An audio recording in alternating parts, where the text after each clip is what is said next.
ఓం శుక్లాం బలధరం విష్ణుం శశివర్ణం చతుర్భుజం ప్రసన్నవదనం ధ్యాయేత్ సర్వవిఘ్నోపశాంతయే. ఓం గురుబ్రహ్మ గురుర్విష్ణుః గురుదేవో మహేశ్వరः గురు సాక్షాత్ పరబ్రహ్మ తస్మై శ్రీ గురవే నమః. ఓం వ్యాసాయ విష్ణురూపాయ వ్యాసరూపాయ విష్ణవే నమో వై బ్రహ్మనిధయే వాసిష్ఠాయ నమో నమః. ఓం నారాయణం నమస్కృత్య నరం చైవ నరోత్తమం దేవీం సరస్వతీం వ్యాసం తతో జయముదీరయేత్. హరి ఓం. ప్రియ భగవద్బంధువులారా, ఆస్తిక మహాశైలారా, విష్ణు పురాణానికి మనం స్వాగతం పలుకుతూ ఆత్మానం రథరం విద్ధి శరీరం రథమేవతు బుద్ధింత సారథిం విద్ధి మనః ప్రగ్రహమేవచ. మన ఆత్మ, మన శరీరము, మన బుద్ధి, మన మనస్సు ఇవి అన్నీ కూడా ఒక రథంలాగా మారితే ఆ రథాన్ని అధిరోహించినటువంటి శ్రీమన్నారాయణుడు మనకి సద్బుద్ధిని సద్గతులను కలుగుజేయుగాక అని మరొక్కసారి మనం స్మరణలోకి తెచ్చుకుంటూ విష్ణు పురాణంలో లక్షద్వీపాది వర్ణన పూర్తి చేసుకొని తర్వాత ఘట్టాలలో పాతాళాది వర్ణన అనే ఘట్టం ప్రారంభం చేసుకునే ముందు జంబూద్వీపం దగ్గర నుంచి పుష్కర ద్వీపం వరకు ఉండే 7 ద్వీపాలలో 6 ద్వీపాలలో 7 నదులు ఉన్నాయని, ఆ నదుల పేర్లను తెలుసుకున్నంత మాత్రాన మనకు ఉండేటటువంటి పాపములన్నీ కూడా సంచితార్థమైనటువంటి పాపములన్నీ కూడా నశించిపోతాయని, క్షీణిస్తాయని పరాశరుడు వారు చెప్పారు. కనుక మరొక్కసారి ఆ ద్వీపాలలో ఏ ద్వీపంలో ఏ నదులు ఉన్నాయి అన్నది కాస్త వివరం మనం తెలుసుకుంటూ, మొట్టమొదటిగా జంబూద్వీపంలో 7 నదులు ఉన్నాయి. ఆ నదుల గురించి 2 శ్లోకాలలో చెప్పారు పరాశరుడు వారు. తాపీ పయోష్ణి నిర్వింధ్య ప్రముఖ వృక్షసంభవా గోదావరి భీమరథ కృష్ణవేణి ఆదికాస్తథ సహ్యపాదోద్భవా సద్య స్మృతా పాపభయాపహా కృతమాల తామ్రపర్ణి ప్రముఖ మలయోద్భవా. జంబూద్వీపంలో ఉండేటటువంటి 7 నదులు ఆ 2 శ్లోకాలలో ఇమిడీకృతమై ఉన్నాయి. అందులో తాపి, పయోష్ణి, నిర్వింధ్య, అలాగే గోదావరి, భీమరథి, కృష్ణవేణి, కృతమాల, తామ్రపర్ణి అనేటటువంటి 7 నదులు కూడా జంబూద్వీపంలో ఉన్నాయి అని మనం తెలుసుకుంటూ, ఆ నదులు పేర్లను తెలుసుకున్నంత మాత్రానే మనకి సమస్త పాపములు పటాపంచలైపోవాలి, తెలిసి చేసిన తెలియక చేసిన పాపములు పటాపంచలైపోవాలి అని అనుకుంటూ లక్షద్వీపంలో ఉండేటటువంటి నదులు 7 నదులు ఏమిటవి? అనుదప్తా శిఖీ చైవ విపాషా త్రిదివ క్లమ అమృతా సుహృదా శైవ సప్తయతే స్తత్ర నిమ్నగాహ. లక్షద్వీపంలో ఉండేటటువంటి 7 నదులు అనుతప్త, శిఖి, విపాష, త్రిదివ, అక్లమ, అమృత, సుకృత అనే ఈ 7 నదులు కూడా లక్షద్వీపంలో ప్రవహిస్తూ ఉంటాయి అంటూ, ఇక తర్వాత ఘట్టంలో లక్షద్వీపం తర్వాత శాల్మల ద్వీపం అనే ఘట్టం. ఈ శాల్మల ద్వీపంలో మరలా 7 నదులు ఉన్నాయని, ఆ 7 నదుల పేర్లను మనం తెలుసుకునే ప్రయత్నం చేస్తూ, శ్రోణిస్థోయ వితృష్ణాచ చంద్రాముక్త విమోచని నివృత్తి సప్తమీతాషాం స్మృతాస్థాహ పాపశాంతిదాహ. మనకున్న పాపములన్నీ కూడా శాంతింపజేయడానికి ఈ 7 నదుల పేర్లని మనం ఉటంకించాలి. అందులో మొట్టమొదటిది శ్రోణి, రెండవది తోయ, మూడవది వితృష్ణ, నాలుగవది చంద్ర, ఐదవది ముక్త, ఆరవది విమోచని, ఏడవది నివృత్తి అనేటటువంటి 7 నదులు కూడా శాల్మల ద్వీపంలో ప్రవహిస్తూ ఉన్నాయి అంటూ, తర్వాత కుశద్వీపము. ఈ కుశద్వీపంలో కూడా 7 నదులు ఉన్నాయి. ఆ 7 నదుల గురించి ఇక్కడ పరాశరుడు వారు చెబుతూ, ధూతపాప శివాచైవ పవిత్ర సంహితాస్తథ విద్యుదంభ మహీచాన్య సర్వపాప హరాస్త్వియాహ. మనకున్న సమస్త పాపములు కూడా హరింపజేసేటటువంటివి ఈ 7 నదులు. అందులో మొట్టమొదటగా ధూతపాప, శిఖి, పవిత్ర, సమ్మతి, విద్యుత్తు, అంభ, మహి అనేటటువంటి 7 నదులు కూడా మనకున్న సమస్త పాపములను పోగొట్టేటట్టుగా అక్కడ ప్రవహిస్తూ ఉన్నాయి కుశద్వీపంలో. ఆ పేర్లను తలుచుకున్నంత మాత్రాన మనకి సమస్త పాపములు నశించిపోతాయి. తర్వాత కుశద్వీపం తర్వాత క్రౌంచద్వీపము. ఈ క్రౌంచద్వీపంలో కూడా మరలా 7 నదులు ఉన్నాయి. ఆ 7 నదులు గౌరీ, కుముద్వతీ చైవ సంధ్య రాత్రిర్మనోజవ కాంతిశ్చ పుండరీకాచ సప్తయితే వర్ష నిమ్నగాహ. ఇక్కడ ఈ ద్వీపంలో ఉండేటటువంటి 7 నదులు ఏ ద్వీపంలో ఉన్నాయి? ఈ 7 నదులు కూడా క్రౌంచ ద్వీపము. ఈ క్రౌంచ ద్వీపంలో ఉన్న 7 నదులు గౌరీ, కుముద్వతి, సంధ్య, రాత్రి, మనోజవ, క్షాంతి, పుండరీక అనేటటువంటి 7 నదులు. ఈ 7 నదులు కూడా మనకున్న పాపములను క్షీణింపజేయగలవు అని చెబుతూ, ఇకపోతే శాఖద్వీపము. ఈ శాఖద్వీపంలో కూడా 7 నదులు ఉన్నాయి. ఆ 7 నదుల గురించి ఇక్కడ చెప్తున్నారు. సుకుమారి కుమారీచ నలిని ధేనుకాచయ ఇక్షుశ్చ వేణుకాచైవ గభస్తి సప్తమి తథా. ఇక్కడ ఉండేటటువంటి 7 నదుల పేర్లు సుకుమారి, కుమారి, నలిని, ధేనుక, ఇక్షుచ, వేణుక, గభస్తి అనేటటువంటి నదులు. ఇలాగ 7 సప్త ద్వీపాలలో ఒక్కొక్క ద్వీపంలో 7 నదులు. అలాగే మన భారతవర్షంలో ఉండేటటువంటి 7 నదులు ఏంటవి? గంగే యమునే చైవ గోదావరి సరస్వతి నర్మదా సింధు కావేరి సప్తైతే నది మాతృకాహ. ఈ 7 నదులు మనకి ఇక్కడ కనిపిస్తున్నాయి మన భారత భూమిలోని. అది మొత్తం ఈ ఘట్టాలలో 7 ద్వీపాలలో, అందులో ముఖ్యంగా 6 ద్వీపాలలో ప్రవహించేటటువంటి 7 నదుల పేర్లు మనం చెప్పుకున్నాం. ఇకపోతే 5వ అధ్యాయానికి మనం వెళుతున్నాం. ఈ 5వ అధ్యాయం పాతాళ వర్ణన. ఇంతవరకు భూమి మీద ఉండేటటువంటి బ్రహ్మదేవులు వారు జంబూద్వీపంలో ఉండేటటువంటి జంబూ వృక్షం మీద నిలబడి ఆ మహాపురి అనేటటువంటి జంబూ వృక్షం మీద జంబూద్వీపంలో పరమాద్భుతమైనటువంటి అద్భుతమైనటువంటి ఆ పర్వతంలో మహాపురి అనేటటువంటి గ్రామము, ఆ గ్రామంలో బ్రహ్మదేవుడు ఆవాసమై ఉండి మనందరికీ కూడా సమస్త శుభాలని కలిగించేటట్లుగా జీవుల్ని ఉద్భవింపజేస్తూ ఉన్నారు అని చెప్పుకుంటూ, ఇకపోతే ఈ 5వ అధ్యాయంలో పాతాళాది వర్ణన. 5వ అధ్యాయానికి వచ్చేసరికి పాతాళాది వర్ణన అని పరాశరుడు వారు మొట్టమొదటగా మైత్రేయ మహర్షి ప్రశ్న వేయకుండానే ఆ పరాశరుడు వారు చెబుతున్నారు. పాతాళాది వర్ణన. విస్తార ఏష గదిత పృథివ్యా భవతో మయ సప్తతిష్ఠు సహస్రాణి ద్విజోచ్ఛ్రాయోపి కథ్యతే అని పరాశరుడు వారు మొట్టమొదట శ్లోకంలో ఉటంకిస్తూ, ఓ ద్విజోత్తమ మైత్రేయ, పృథివీ యొక్క విస్తీర్ణతను గూర్చి నీకు నేను వివరించాను.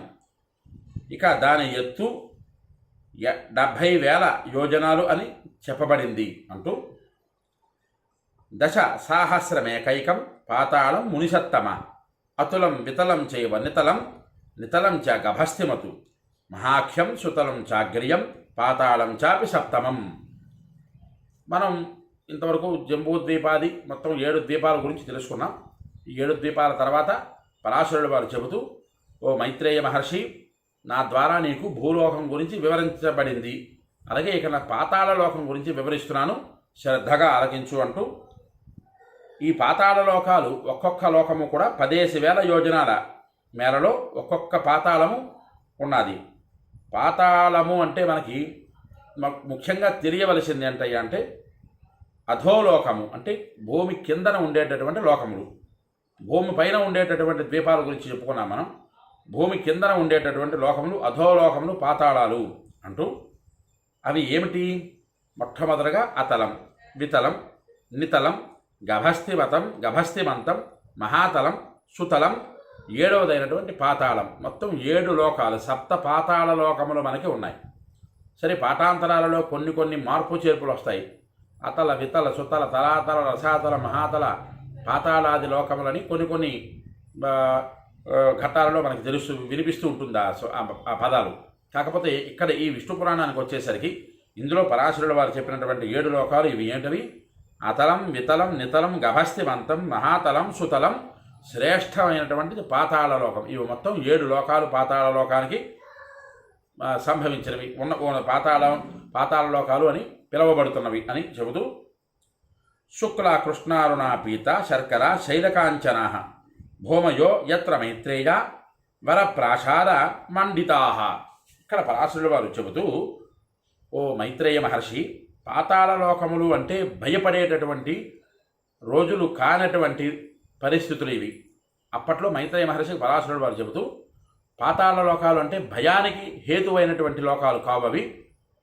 అవి మనోహరములైనటువంటి ప్రాసాదాలచే ఒప్పారుతూ తెలుపు, నలుపు, ఎరుపు, పచ్చరంగు, ధవళవర్ణం కల నేలలతోనూ బంగారపు రంగు గల పర్వతాలతోనూ ప్రకాశిస్తూ ఉంటాయి పాతాళ లోకాలు. పాతాళలోకం అంటే ఏదో భయపడి కింద అధోలోకంగా పట్టి అంతా చీకటి తమస్సు అజ్ఞానం ఇవి ఆవరించి ఉంటాయి అన్నది ఎక్కడా కూడా చెప్పడం లేదు పరాశరుడు వారు. మనోహరమైనటువంటి మనస్సుని రంజిల్లింపజేసేటటువంటి లోకములు పాతాళ లోకములు. బ్రహ్మదేవుడి తాలూకు సృష్టి భూమి మీదన ఎలా ఉన్నాదో భూమి దిగువన కూడా అలాగే కనిపిస్తున్నది. ఇక్కడ బ్రహ్మకి రెండు భావనలు లేవు, ఒకటే భావన.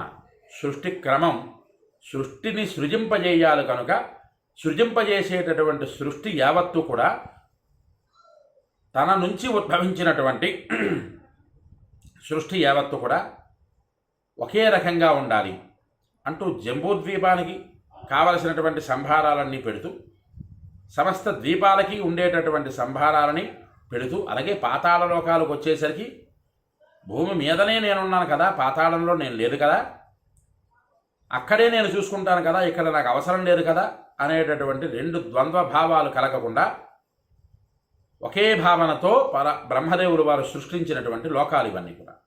అందులో మనోహరములైనటువంటి ప్రాసాదాలచే ఒప్పాలుతూ ఎప్పుడూ కూడా ఆ పాతాళ లోకంలో ఉండేటటువంటి ప్రాసాదాలు అంటే ప్రాసాదాలచే అంటే పెద్ద భవంతి, ఆ భవంతిని ఒక ప్రాసాదము అంటారు. అలాంటి భవంతులు కలిగినటువంటి లోకములు అవి. మనోహరం, మనస్సుని వాటిని చూడగానే మనస్సు రంజిల్లుతుందట ఆ లోకాలను చూడగానే. అంతటి మనోహరమైనటువంటి లోకాలను సృష్టించారు ఆ బ్రహ్మదేవుడు వారు.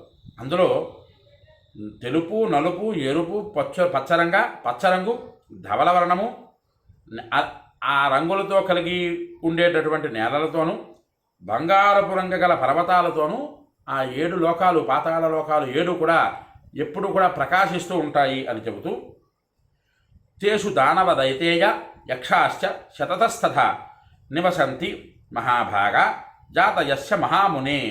ఓ మహాముని, ఆ 7 పాతాళ లోకాల యందు దానవులు, దైతేయులు, యక్షులు, మహానాగజాతులు వందల కొలది నివసిస్తూ ఉన్నారు. పాతాళ లోకంలో ఉండేటటువంటి జనాల గురించి చెబుతూ, స్వర్లోకాది రమ్యాని పాతాళ నీతి నారద ప్రాహ స్వర్గపదాం మధ్యే పాతాళేభ్యో గతో దివి. చక్కనైనటువంటి శ్లోకం ఇది. ఏంటి చెప్తున్నారు ఇక్కడ? నారదులు పాతాళాది లోకాల నుంచి సంచారం చేసి దివికి వచ్చి అక్కడ స్వర్గలోక నివాసుల మధ్యలో పాతాళం ఉండగు అధోలోకాలు స్వర్లోకం కన్నా అందమైనవని చెప్పాడు. నారద మహర్షి అంతటి వారు మనం సరే ఈ రోజుల్లో సత్యనారాయణ స్వామి వ్రతం చేస్తూ చతుర్దశ భువనాలు తిరుగుతున్నటువంటి నారద మహాముని మార్గ మధ్యస్థంలో భూలోకానికి వచ్చాడని, మానవులు పడుతున్నటువంటి కష్టములు చూచాడని, ఆ కష్టాలు ఎలా తొలుగుతాయని మహావిష్ణువుకి అడిగారని, మహావిష్ణువు నారద మహామునికి చెప్పినటువంటి విషయం అంతా కూడా స్కాంద పురాణం రేవాఖండంలో సత్యనారాయణ స్వామి వ్రతము. ఇక్కడ నారదుడు చతుర్దశ భువనాలు తిరిగాడు అనడానికి మరొక ఉదాహరణ ఈ శ్లోకము. ఈ శ్లోకంలో సమస్త పాతాళ లోకాలన్నీ కూడా దర్శనం చేస్తూ ఆ నారదులు స్వర్లోకం కన్నా అక్కడ అన్నీ అందమైనవి కనిపిస్తున్నాయి పాతాళ లోకాలలో అని చెప్తున్నారు. స్వర్లోకము అంటే పైన 7 లోకాలు, కింద 7 లోకాలు కదా. భూర్లోక, భువర్లోక, స్వర్లోక, మహర్లోక, జనోలోక, తపోలోక, ఆజ్ఞాలోకములని చెప్పుకున్నాం. అందులో స్వర్లోకము, భూర్లోక, భువర్లోక, స్వర్లోకము. ఈ స్వర్లోకం కన్నా అందమైనటువంటి ప్రాసాదాలు అక్కడ కనిపిస్తున్నాయి పాతాళ లోకంలో అని నారద మహాముని చెప్పారు. అలాగే ఆహ్లాదకారిణ శుభ్రామణయో యత్ర సుప్రభా నాగై నా ఆభ్రియమానాసు పాతాళ కేన తత్సతం కేన తత్సమం. నాగులచే ధరించబడే ఆభరణాలలోని మణులు ధగధగ కాంతులు ప్రసరింపజేస్తూ ఆహ్లాదం కలిగిస్తూ మిక్కిలి స్వచ్ఛంగా ఉంటాయి. కాబట్టి పాతాళానికి దీటైనది ఏదీ కూడా లేదు అని చెప్తున్నారు పరాశరుడు వారు. అద్భుతమైనటువంటి వివరాలు ఈ పాతాళ లోకాల గురించి ఆయన వివరం చెబుతున్నారు పరాశరుడు వారు. దాన్ని అందరూ కూడా తెలుసుకోండి. ఎందుకంటే భూలోకాది, అందులో ఉండేటటువంటి సమస్త ద్వీపము, ద్వీపంలో ఉండేటటువంటి జనులు, అందులో ఉండేటటువంటి నివసించేటటువంటి ప్రవహించేటటువంటి నదులు, వాటన్నింటి గురించి తెలుసుకున్నాం. అలాగే పాతాళ లోకంలో ఉండేటటువంటి పరమాద్భుతమైనటువంటి ఘట్టాలు ఏమిటున్నాయో అవి కూడా మనం తెలుసుకునే ప్రయత్నం చేద్దాం. ఎవరికైతే ఈ వీడియో నచ్చుతుందో అందరూ కూడా లైక్ చేయండి, షేర్ చేయండి, మీ అమూల్యమైన మాటలను కామెంట్ రూపంలో పంపించండి. విష్ణు పురాణాన్ని మీరు వినండి, తరించండి, 10 మంది చేత వినింపజేసి తరింపజేయండి. హరి ఓం స్వస్తి.